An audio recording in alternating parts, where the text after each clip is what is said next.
So this article is a couple of months old. It was sent to me, and I think that it's so valid to know and understand because some of us who don't live with disabilities don't know what it's like to be a parent with a disability and some of the things that you face. So this woman, Yvette Pegus, she says, I was a super mom. When I suddenly became disabled, I expected empathy, not this. So let's look at her story. So I told you this is a couple of months old. She says, this Mother's Day, I'll be hugging my sons a little tighter. Our fat family's path has been unexpected and unordinary, from me being at the top of my career to becoming a disabled mother. Our bonds are strong, but we are constantly reminded of how society underestimates parents like me. She says, after 5 devastating miscarriages, I finally became a mom to 2 healthy boys, now ages 15 and 17. When they were young, our world was upended. I was diagnosed with Arnold-Chiari malformation, a traumatic brain abnormality ending with spinal cord damage that abruptly and permanently caused me to rely on a wheelchair and a caregiver for daily tasks. After my disability created severe impairments and limitations, the unthinkable happened. People questioned if I could properly care for my children. In my darkest moments, school officials who used to applaud my parenting now wondered if I was up for the task. They told me that if I wasn't capable of parenting, I would need to seek help from organizations that I knew might attempt to terminate my parental rights. As I relearned basic functions, I also had to grapple with the chilling fear of losing my sons. Unfortunately, my story is not unique. Starting a family is regarded as a basic human right, but parents with disabilities experience discrimination that has real world consequences. Parents with disabilities, especially intellectual or developmental disabilities, face shockingly high referral rates to Child Protective Services. Even worse, up to 80% of parents with IDDs will lose custody of their child, often for perceived inadequacies rather than evidence of neglect or abuse. No mother should have to prove that her child belongs to her, but this degrading demand is frequently placed on many people with disabilities. Many choose not to have their children under the weight of that fear. Choose not to have children under the weight of that fear. As a Black, disabled Afro Latina woman, the presumptions of my ineptitude as a mother, are multiplied, right? Imagine all of that. Black, disabled, Latina, all of that, and disabled. Of course, they're going to question. She says, my own children endured cruel bullying from peers and parents.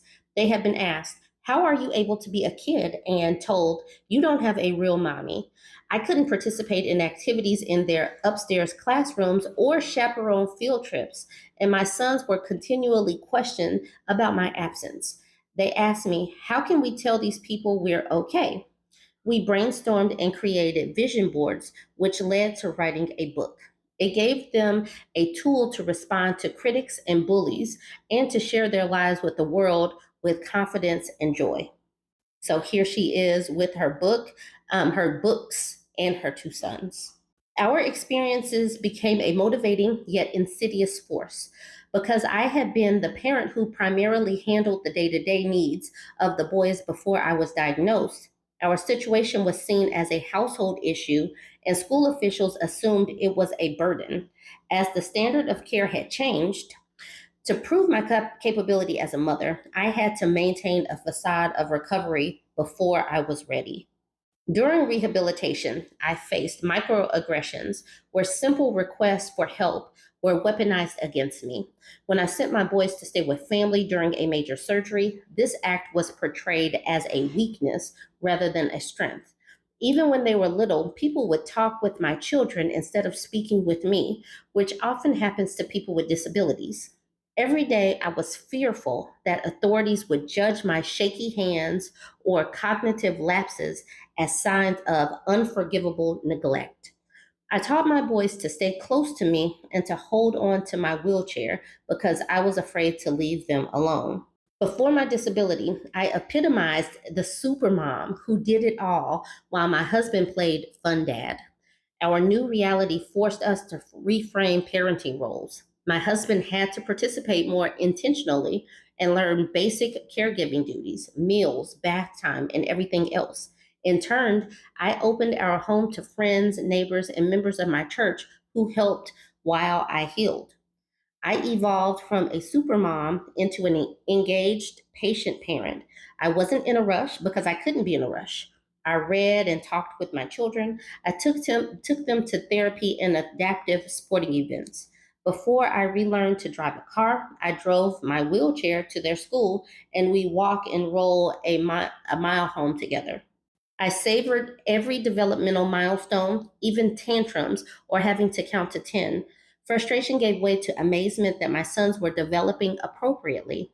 I created a child led learning environment using household routines and nature as teaching moments. I also let them teach me, which was made easier because my wheelchair was always at their eye level. My disability organically became a powerful bonding tool. I embraced vulnerability and allowed my sons to see my disability without shame. Early on, if I had a seizure or a bout of vomiting, my husband would close the door to protect them, and my youngest would anxiously wait on the other side. We let him in when it was safe and allowed both of our sons to decide how much they wanted to know about what I was experiencing. My youngest would help me wipe my face, and my oldest would wait until I was feeling better to rub my back. I would let them touch my stitches from brain surgery as they healed, and my sons drew what these looked like on paper to help process what happened. I wanted to be strong for them, but they ended up being strong for me. I live with chronic pain, but I continue to show up for my children, including by substitute teaching at their school and volunteering to help those less fortunate in our community. A nurturing household uplifts both parents and children in beautiful ways, and I've watched their emotional intelligence and compassion bloom. The painful prejudices we faced could have broken us, but instead they became gifts. We went from subjects of harmful gossip to examples of unshakable, perseverance whenever our wheelchair accessible van rolled up at the school. My sons learned empathy, advocacy, and caregiving, and they became my unwavering support system. Now, as teens, they are advocates who take initiative to clear paths for my wheelchair before I arrive. They proudly introduced me to friends and teachers, saying, "You have to meet my mom." They taught me to embrace my disability and find strength in our story. Whether it's through Miss Wheelchair USA competitions or TV interviews, my kids always say, "Wow, mommy, we can reach more people now." My disability became my parenting superpower. This Mother's Day, I celebrate far more than motherhood. Our lives may be non traditional, but they are joyfully rich and bonded by deep admiration for each other. My sons are my biggest fans, and I will always be theirs. Parents with disabilities are resilient, but many don't have the resources and support.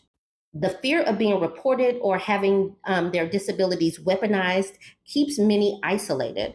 That's why we desperately need systemic changes to support parents with disabilities, shielding them from unfair judgment or family separations. We should reach out first to help, not to hurt. More stories that normalize disability within family units are crucial to shift cultural values. It is important that non disabled parents communicate inclusion early and model what it looks like to be an ally.